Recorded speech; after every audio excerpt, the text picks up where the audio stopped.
అంటే దాడులు చేయటం, వాళ్ళు దాడులు చేయడం, వాళ్ళేగా దాడులు. ఇదే అభివృద్ధి.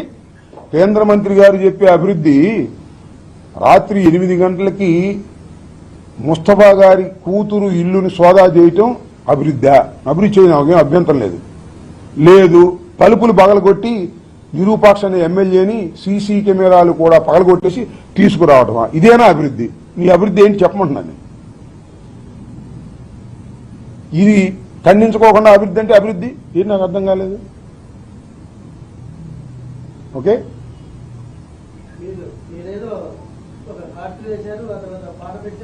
అది అయిపోయిందిగా. మళ్ళీ ఇప్పుడు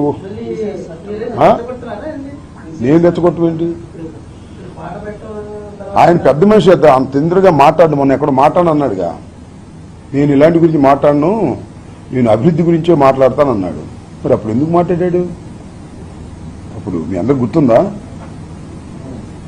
24 గంటల్లో అంబటి రాంబాబుకు సినిమా చూపిస్తాం అన్నాడా లేదా? మళ్ళా ఇలాంటి మాటలు ఎవడో మాట్లాడుకోకుండా ఉండే స్థాయిలో చూపిస్తామన్నాడు, చూపించాడుగా. మరి అప్పుడు ఎందుకు మాట్లాడావే పెద్ద మనిషి? నాకు అర్థం కాలేదు. ఏమండి పెమ్మసాని చంద్రశేఖర్ అప్పుడు ఎందుకు మాట్లాడావు? ఇప్పుడు ఎందుకు మాట్లాడలేదు? ఇప్పుడు మాట్లాడు. ఈజ్ గిల్టీ, నేరస్తుడు, కేంద్ర మంత్రి నేరస్తుడు. అందుకే మాట రాదు. అడగండి అయ్యా. నన్ను అర్ధరాత్రి తీసుకెళ్లి కొట్టడానికి ప్రయత్నం చేసిన వంశీని అడగండి అయ్యా.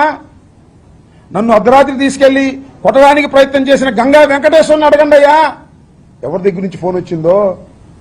ఇవాళ వంశీ డ్యూటీ లేడుగా, బయట అందరికీ చెవుల్లో చెబుతున్నాడు. పెమ్మసాని ఫోన్ చేస్తే తీసుకెళ్లి కొట్టడానికి ప్రయత్నం చేశాం, కొట్టలేదు కదా, వాళ్ళు తప్పుకుపోయారు, మేము ఇరుక్కుపోతున్నాం అనేటువంటి మాటలు నా చెవులకు చేరుతున్నాయి. అవునో కాదో చెప్పమను పెమ్మసాన్ని. ఈ ఒక్క మాట చెప్పమను.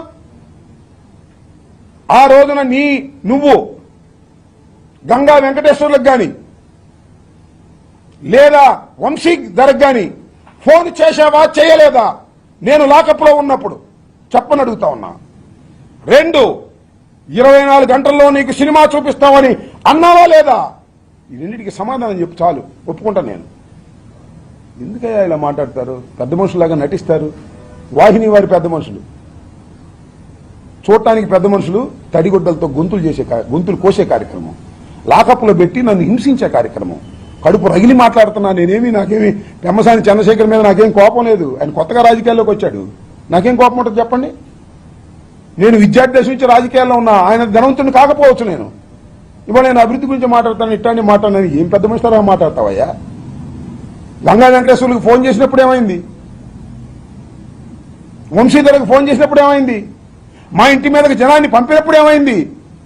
7 గంటల 20 నిమిషాల పాటు జరుగుతుంటే పోలీసులు లాఠీ విధించలేదంటే పెమ్మసాని నీ డైరెక్షన్ లో కదా జరిగింది. ఇంతవరకు ఒక్కని అరెస్ట్ చేశారా? అడుగుతాను. ఇంతవరకు ఒక్కని అరెస్ట్ చేశారా? నా ఇంటి మీద దాడి చేశారు, దొమ్మి చేశారు, ఒక్కని అరెస్ట్ చేశారా అడుగుతా ఉన్నా. ఎందుకు అరెస్ట్ చేయరు? మా ముస్తఫాని అయితే అరెస్ట్ చేస్తాను తిరుగుతారే, నన్ను అయితే అరెస్ట్ చేసి లోపల పెడతారే, నిరూపాక్ష ఇల్లు పగలగొట్టి లోపల తీసుకొస్తారే. నా ఇంటి మీద బహిరంగంగా జరిగిన దాడిలో అందరూ కనపడుతున్నా ఎందుకు అరెస్ట్ చేయరు? పెమ్మసాని జేబులో ఉంది హోమ్ డిపార్ట్మెంట్ ఇక్కడ గుంటూరులో. అందుకే చెప్తున్నా పెమ్మసాని, నేను పోస్ట్ పెట్టానంటున్నారుగా, ఏమని? ఎప్పటికైనా నువ్వు శిక్షించక తప్పదు అని సంఖ్యలు వేసి పెట్టానంటున్నారు కదా. అది బొమ్మ మాత్రమే, కార్టూన్ మాత్రమే. వచ్చేది జగనన్న ప్రభుత్వం. నీకు సంఖ్యలేసి నిలబెడతాను, గుర్తుపెట్టుకోమని మనం వచ్చే సంఖ్యలేసి నిలబెడతా. పెమ్మసాని చంద్రశేఖర్, నువ్వు నేరస్తుడివి, యు ఆర్ గిల్టీ. గుండె బరువుతో చెప్తున్నా. నా ఇంటి మీద దాడి గుర్తొచ్చి చెప్తున్నా. నా కారులు పగలగొట్టిన సంఘటన చూసి చెప్తున్నా. నా కుటుంబ సభ్యుల్ని వేధించిన సంఘటనలు గుర్తొచ్చి చెప్తున్నా. You are guilty.